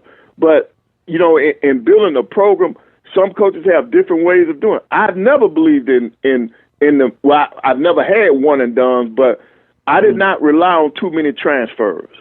I felt like you had to have kids in your program coming out of high school to build that tradition and to have continuity from year to year. That was just my opinion. That's how I wanted to build a program. So the people that are using the one and done, all in the Power 5 conferences right now, all the people that relied on one and done, they're struggling because you don't have the practice time. Kentucky, you look at them all. Kentucky, Duke, all the big North Carolina, they are struggling because they're going after all these one and dones. You don't have the normal time that you would have with these kids, and it's showing in them not having the continuity on the floor. So see that's a big thing. That's a big thing. You can have the talent, but if you are not able to practice and work together over a period of time, then you're not going to be successful. Yeah. Well, Edwin says it doesn't appear we have plays that are automatic or money. We seem to be figuring it out most times. Thus turnovers galore. Free throw shooting undependable. Right. No consistent with jump shooters. Well, you can see the frustration. And I made the statement next year is a better time maybe to evaluate the program. But I think you do that after every coach, after every season. Didn't you? Well, you after have the season was over, you evaluate what worked, what didn't work, and et cetera, et cetera. Right, and then what you need. Then you go by your needs, and you go by your wants, and then you go by your needs. You have to do that every year. Every year. So if he can keep this group together, I think that they will see a big difference next year because they will have some consistency. Well, I'm still in Coach Wood's corner. Just I am too. My half cents. I may be in the minority on that, but that's just the way I feel about it. Okay, well they just need to have patience. They need to have patience because see on the men's side, you got these teams that are streaking. Prairie View has won 6 in a row. Jackson State is hot. They 6 in a row. 6 in a row. Grambling State has won 4 in a row. And then, of course, Texas Southern has won 4 in a row. A&M has won 2 in a row. So, see, you got these teams that are streaking, and it's just going to be a wait and see, like for Prairie View. I'm worried about Prairie View. They're one of the best teams in our league. What are they going to look like coming off of this stoppage? All that momentum, all that continuity that they had, will it still be there when they finally get back on the court? I know they're gonna be hungry, but you can be hungry. You can be too hungry. You can be so hungry you're weak. So now, no. What I'm saying, you're physically weak. Now, what I'm saying is, will they be able to have that same continuity because they can't practice? They're not playing. Let me share this from a coach's standpoint. When we put our teams together in October, do you know one of the 2 times that we hate? We hate for Thanksgiving and Christmas. Why? Because there's a lull in action. You may not be with your team for 2 days. And do you know how much you lose as a team in 2 days? Well, you look at what they're going through now. They're going to be away from each other more than 2 days. It's like starting all over again. So that's what I'm saying. They got the talent. They've shown that they are the best team in the league. What will this layoff do to that great team? That's all I'm saying. It's a lot of intangibles that, with this COVID-19 season, the stoppages, postponements and what have you. So excellent point. Coach, when we look at on the women's side, of course, Alabama State on a 5-game winning streak, 9-1. Jackson State 9-1. Alabama A&M 5-1. Southern University 6-3. Grambling State 5-4. Yep. Alcorn 5-4. Valley on a 9-game losing streak. Prairie View A&M women's on an 8-game losing streak. Pine Bluff on 7. Okay, 7-8. Tomato. 0 conference wins. That's disappointing. I would feel that. Wait a minute. I would feel that way if it was Southern's women. But you know what, Carlos? I'm not happy at 6-3. Hey, Carlos, let me tell you something about Prairie View. They might be 0-7, but right now I don't think Texas Southern wants that smoke on the women's side. I think that Coach Cooper wants to opt out of that game, and that's just not right to the Prairie View ladies. Anybody that's opt out, I don't think is right to the conference. And see that'll bring me. Well, I'm gonna finish with the women first, but please give me a little time to talk a little football, please. But on the women's side, Alabama State and Jackson State, I think they're headed to a showdown. I think. And then of course today we're gonna find out because Alabama A&M goes into Montgomery to play Alabama State, and I think the winner of that game will be head and shoulders above the other teams in trying to dethrone Jackson State on the women's side.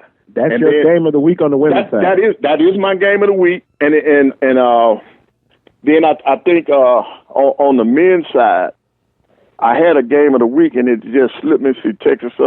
Once again, it's going to be A&M at Alabama State because see, Texas Southern at Grambling. Well, yes, it would because Texas Southern's on the 4-game winning streak, and then Grambling's on the winning streak. No, so my game of the week on the men would be Texas Southern at Grambling. Okay. Yep, on the men's side. So we got the 2 games of the week. Prairie View on the men's side. When they do have an opportunity to play again, I think that's going to be the thing that we all need to wait and see how they come out of this. But we still got a lot of basketball left to be played. Now, when we were talking about opting out, our football coach here at Alabama A&M had a lot to say about Alcorn choosing to get to opt out of the spring season. Now, all year, I heard you all, when you all make your comments, you be talking about something about smoke. People don't want that smoke. Well, I feel that Alcorn didn't want that smoke. I don't think they wanted to come to Huntsville. Shots fired. I don't. Oh yeah. We gonna shoot this with a house. Hey, look, yeah. They did not want that smoke. The first game out to shoot, I think Alcorn wanted a tune-up game. They wanted an Edward Waters first before they came to Huntsville. Well, Jackson State has Edward Waters. This I know. This our tune-up game. Mm-hmm. Yep. So I think that has something to do with it also. Because if everything is equal and like Coach Maynard said, if they're concerned, if look. They shouldn't be meeting. Okay. They shouldn't be lifting weights, and they shouldn't be practicing. They shouldn't have no spring ball if they opt out because of COVID, because if you do, you're contradicting yourself, okay, because you're still putting your kids at risk of getting COVID because they're practicing, they right in each other's face. So if that's their reason, then they shouldn't be doing any of those things. If they're looking out for their players, they should continue to look out for their players and don't do anything. Because if they're going to do that, they're going to lift weights and they're going to practice, they might as well play. I agree with my coach. I agree with my head football coach 100%. I agree with him. Do you have the maroon and white glasses on? Awful thick there. Yep. I'm sorry, but I'm being a homer today. I agree with my coach 100%. If that's their reason, they're opting out because of the virus, then they should not be practicing or doing the other things where that team has to come together. Because, Oh, wow. Coach, it's also being brought up that if you're going to opt out with football, why have you not opted out with the rest of your sports? Well, that I think is because of the numbers. You got more opportunities in football to get the virus because of the numbers, whereas in basketball and some of the other smaller spring sports, you don't have as many participants. And then the sports that are being played outside, they have a lesser chance because of the smaller numbers. Like tennis, they don't have to be up on each other. In softball, they don't have to be up on each other. So in those sports that are played outside, track and field, you don't have to be up on baseball, you don't have to be up on each other. You can spread out and play the game, I think, safely. Which leads back to Coach Maynard's statement that if you're going to have spring practice, you might as well play. You're correct. You either play or everything needs to be shut down for that sport. And I agree with him 100%. Well, you heard what I said in hour number one. It's not about COVID-19 at all. Mm-hmm. It's not. And once again, it's because of internal strife. I believe that. I believe that that doesn't hold water within there. And ultimately, Alcorn is caught in the crossfire. They're going to have to come clean. Mm-hmm. Yep, They're going to have to come clean on what's going on. And to me, I would tell the truth. It's just like people have been asking me, how's your health? You're doing better. I'm doing great. The lowest in weight that I've been in 20 years. But guess what? I was forced to change my lifestyle, right? Mm-hmm. And so I just have to be honest about that. Right. And the health scare is no longer. But I still must be mindful.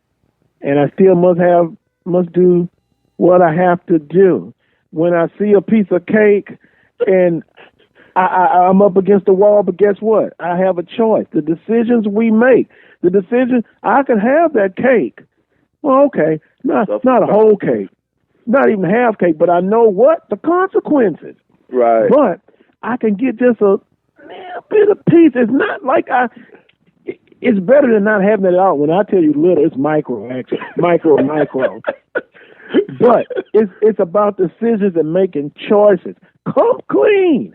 Yeah. Come clean. It's not COVID-19 related. Right. And to what Coach Maynard said, Coach Owens, Coach Banks, they have their different reasons. Banks, of course, you're losing a home game, but the conference will have to make a decision on all of this. Right. Let's just put it out there. Should Alcorn be fined? Some of you have told me directly they should be fined. They should be punished. They should play all of their games on the road in the fall. That's not my decision. That's not my decision to make. What will the conference do about all of this? I want Alcorn strong. I want them fierce. I want them at their best. So when you are able to defeat them, everybody's at their strength. And let's be honest, in the fall, it's still no guarantee. But we've all pointed to the fall. Should there be a spring football? Look at basketball. There's stoppages. Baseball, it's going to be the same thing. Football in the spring. You're going to have people test positive. You're going to have backup players playing. Right. In some cases. So this all is just a journey that's not certain. Okay, thanks for allowing me to do that. Now, Carlos, could you allow me to do one thing? I think it's within us to do our part with public service. I just want to say that I think that when the vaccine is available for our people in their respective areas, I think we need to take it. And I just want to go on record saying that I'm for us making sure that when it's available in our different areas, that we take the vaccine so that we can get rid of this virus and get back to our normal lives. Now, I don't care which one. Either one is better than none at all. Vaccines out there. Yeah, right. And I think it comes down to a personal issue. Right. You know, again, I use the example. Do I want that half a cake? Or do I want something healthy like a piece of fruit? And by the way, mango.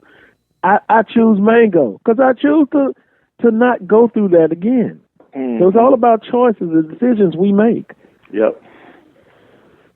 Oh, that was interesting. But Coach, people saying shots fired. Okay. Yeah, about the Alabama A&M. Right. Well, I want to, hey, look, fellas, I really enjoyed this. I want to thank you all for this week, and thank for giving me the voice so I can at least express my opinions. And yes, sir. Everybody, be safe. God bless all of you all, and let's do it again. Yes, sir. And Coach, I'm glad you took my text during that game. You've made me feel better. See, I'm a host, but I'm an alum and I'm a fan. Right. And sometimes the fan part, and I'm not going to say the Holy Trinity there, but the fan part comes out sometimes, and you got me back in the perspective where I need to be. Yep, that's us, man. That's us. Well, you stay blessed. Continue to be safe, you and your family. And as always, we appreciate your perspective. All right. Hey, thanks, guys. Take care. All right. Take care. Bye-bye. That was Coach Pettaway. Boy, shots fired. Alcorn, Alabama A&M. Coach Pettaway said Alcorn didn't want that smoke.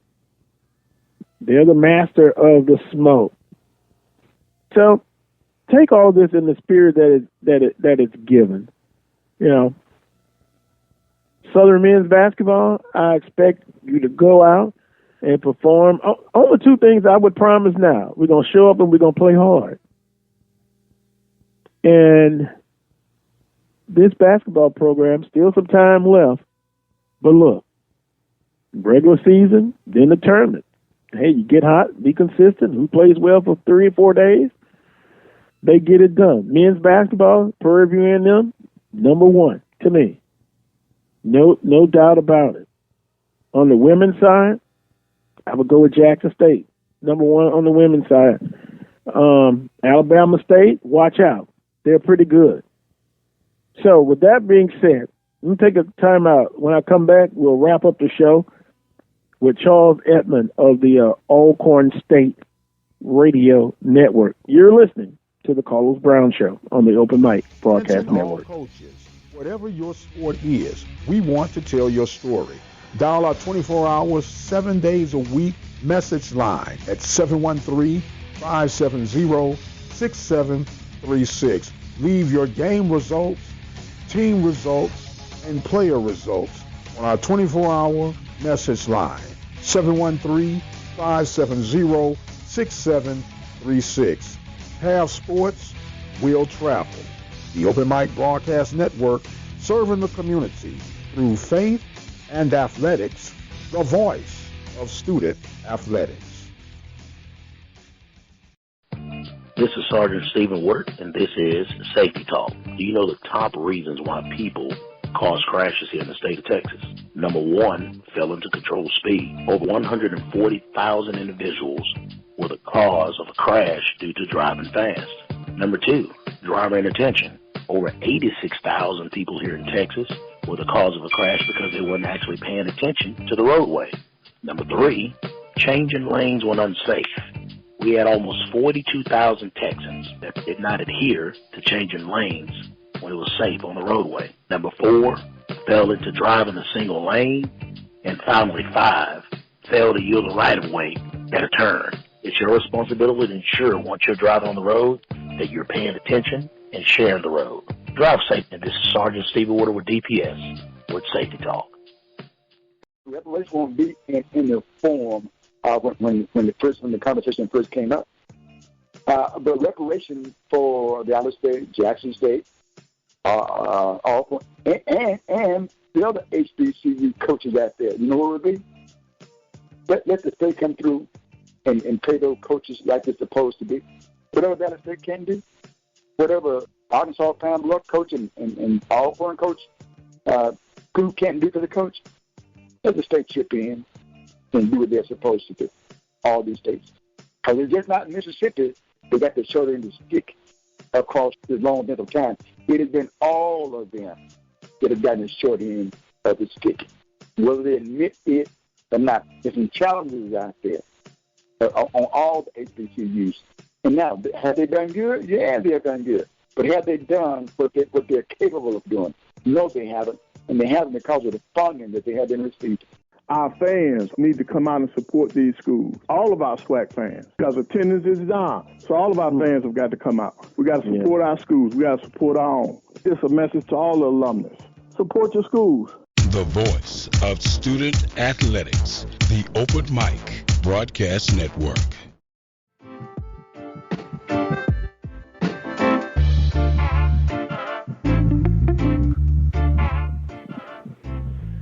Welcome back to this week's edition of the Coles Brown Show.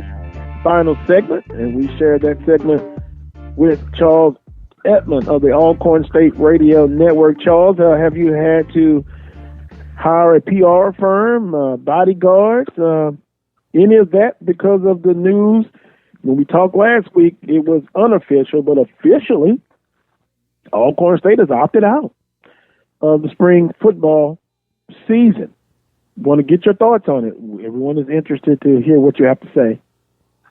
Well, at the end of the day, it was reported on. It was kind of expected. It was just a matter of when the university was going to make it official. And it's not official till it was official, which was Tuesday night about 5 o'clock. So, not surprised. You know, you heard the whispers and you heard the rumblings that it could happen, and you just had to let it, go up the flagpole and down the flagpole. So here we are.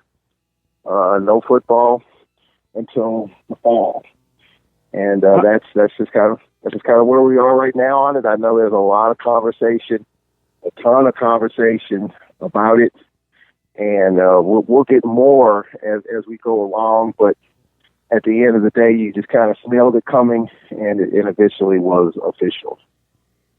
From a personal standpoint, how does this affect you? Your personal gut feeling. As a broadcaster, I'm personally I'm disappointed that we're not playing because I was looking forward to some spring football personally. So it is disappointing that we're not playing. I understand why we're not. But personally, I would like to see us get out there and let all the storylines of the conference just to see how we go about our business in the spring. But there's no question about it. I would be lying to you if I said I wasn't disappointed. I am disappointed that we're not playing. Charles, I if I can, I have an email. We'll just say Keith, and here it goes. Alcorn had an interim strength and conditioning coach listed on their website during the fall semester and held some workouts during the fall semester. Alcorn should not be allowed to practice during the spring since they did have some fall workout sessions.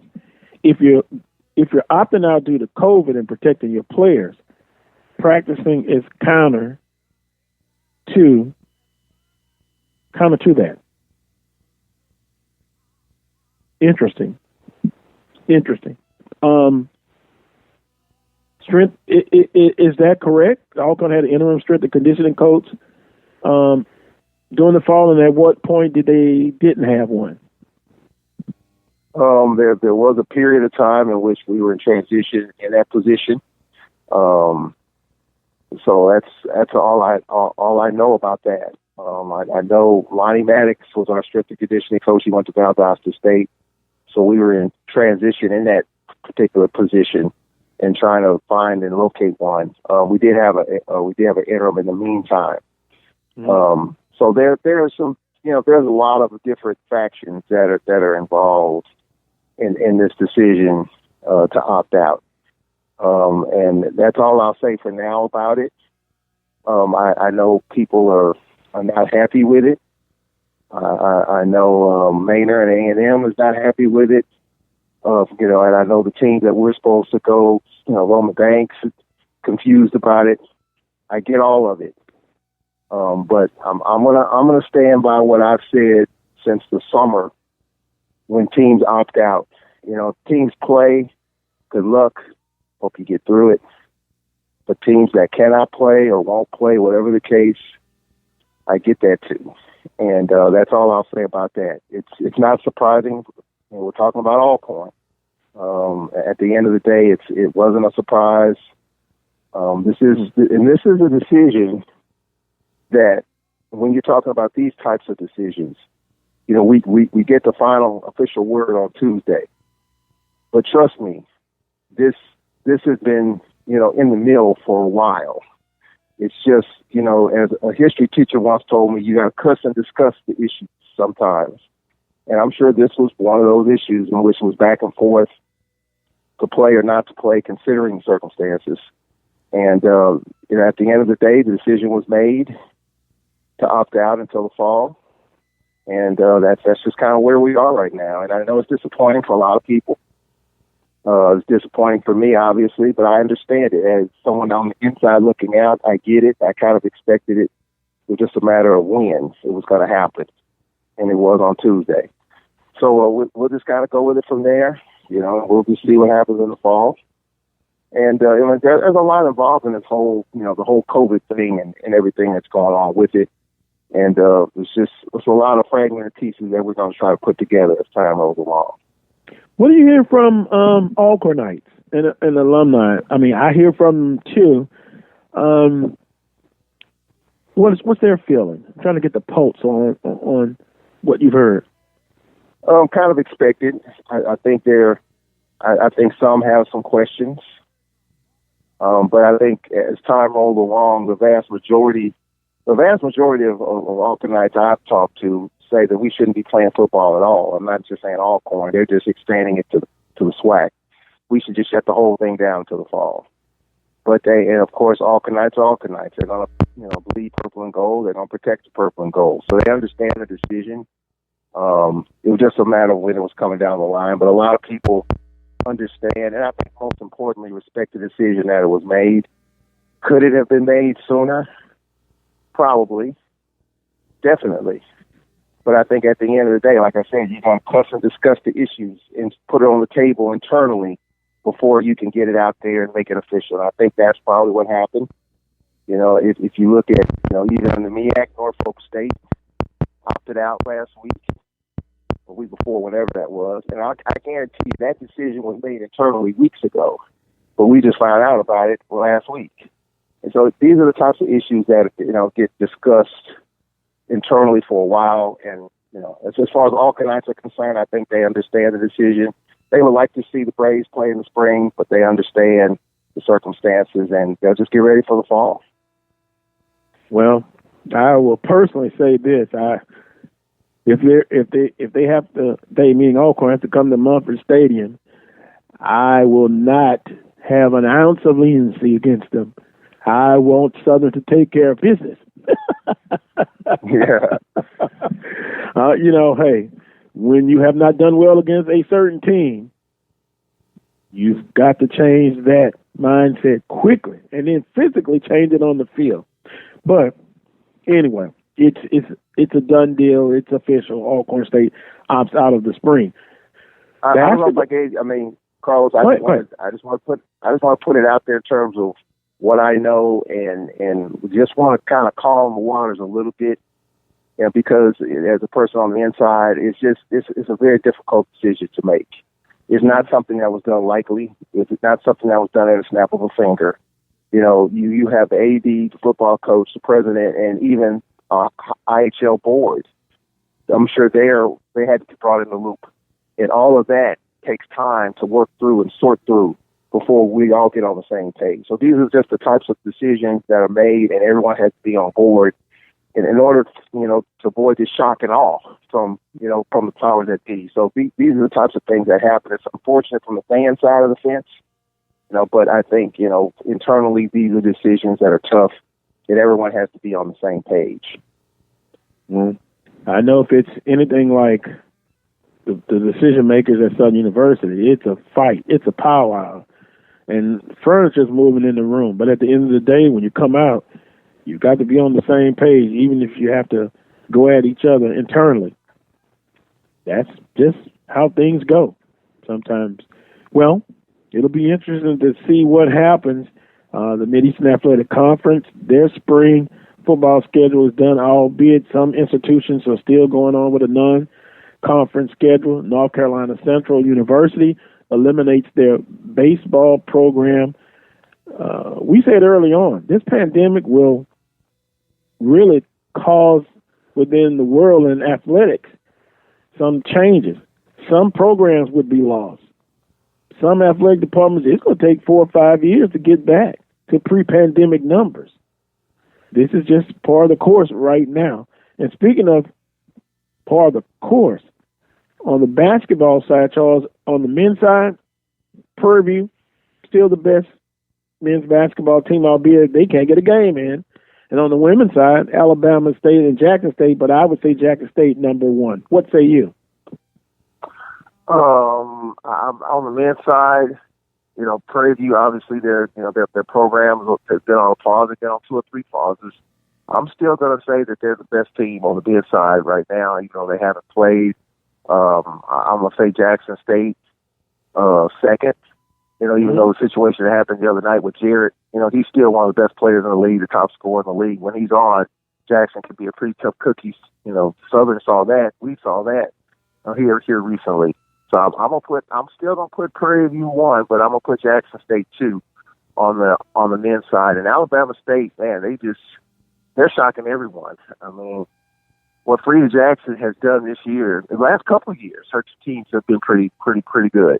And I think they just have a lot of bodies to throw at you. They kind of have the depth like Jackson State. And as Nate Kilmer said, they're probably the only team that can really match up with JSU, especially in the low post, trying to deal with Amisha Williams. I think they have 2 or 3 players that can match up. So I think Alabama State has the depth, they have the length, they have the size, and they have the experience. And I think the women's side, Alabama State, Jackson State, that's going to be a dogfight down the stretch. Definitely will. And, the regular season, usually, we've had our discussions about the importance of the regular season. Still important this year, but I think it takes on a different outlook. I think this tournament, and as announced last week, going to be in one location, all of the games. I think this tournament will be as wide open, believe it or not. Could something shocking, crazy happen in this basketball tournament? I think this year would be the year to do that, Charles. I think that happens. Absolutely. Excuse me. Yeah. I mean, nothing, and I've said this at the beginning, nothing has surprised me. Nothing will surprise me in terms of how this thing's going to go, because you have the disparity in the number of games. Teams are out of sync. Teams are out of rhythm. You're probably not going to make up a lot of these games. And some coaches are concerned, like Landon Bussey is. We've got games to make up against Prairie View, Texas Southern, Jackson State, and Alabama A&M. And he's saying, I want to play all of those games because we need the work. We need the reps. We had a six game pause in non-conference. We were down for 3 weeks. And I think for Prairie View, I think Coach Smith wants to play. So I think, that has coaches anxious because your team's out of sorts. It's out of rhythm. It's out of sync. And I think that's what's going to cause the upsets to happen, because you're not going to make up these games. The calendar's running out. You're not going to make a lot of them up unless it's with your travel partner. I think men's game with Jackson will get made up. But other than that, I don't think the Prairie View TSU or A&M game is going to get made up. They just don't have enough time to do it. So therefore, there's going to be some angst amongst all of our coaches because you're not in a normal rhythm, and that leads to upsets. And I think you're going to see a bunch of it. Probably come postseason, the top seeds are going to be pushed all the way to the wall. If they win it, they definitely deserve it because they're definitely out of rhythm. They definitely haven't played all their games. They're still trying to figure it out. You can go on my website, The Coles Brown Show. I did post the softball schedule is out. Oh, my goodness, the baseball schedule for Southern University. You know what? And speaking of that, I'm going to try my darndest to have Michael Koch on next week. Black College Nines, they released their preseason HBCU large school poll and the small. But I'm going to go back and look, but Did I see this correctly? Southern picked 4th in the West? Wow. Just ahead of Prairie View? Well, I understand that, boy. But boy, Southern 4th, Charles? Can you believe that? Unbelievable. And he said, I'm sleeping. Yeah, I mean, the Braves were playing well last year until COVID shut it down. And they're going to be playing UNO next Friday. I'll be there. I'll be in New Orleans Friday and Sunday for Braves baseball. So I'm looking forward to seeing if the baseball team can pick up where it left off. But Southern picked 4th in the West. Unless Prairie View's got Mike Schmidt and some Hall of Famers on that team, I don't agree with picking Southern 4th. I think they'll still be pretty good. Last time I looked, they still are the SWAC champs, right?